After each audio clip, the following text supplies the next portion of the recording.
In August 2004, the Anambra state government ordered a police raid on a forest shrine in Okija, following reports that human bodies, some fresh, some decaying, had been discovered at the site.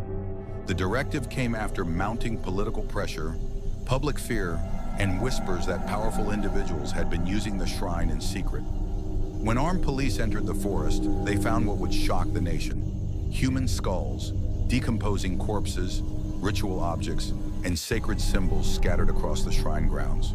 The government reacted swiftly. The shrine was sealed. Priests were arrested. Bulldozers followed.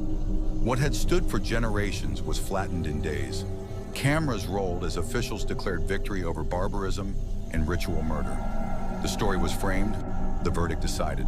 But the questions came later, quietly and too late.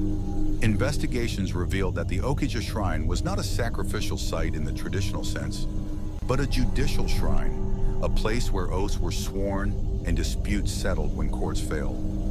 For decades, politicians, businessmen, and criminals had secretly used it to seal agreements, swear innocence, or curse rivals, while publicly condemning it.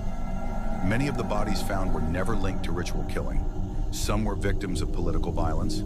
Others were criminals dumped there to erase evidence. Some were men who swore false oaths and died elsewhere.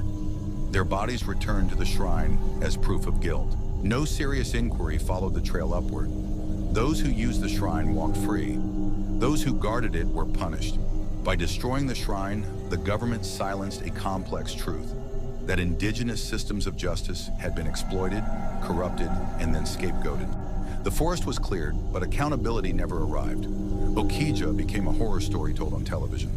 But the deeper horror was buried with it, the knowledge that power had once again rewritten the narrative, and that the truth, like the shrine itself, was judged without a trial.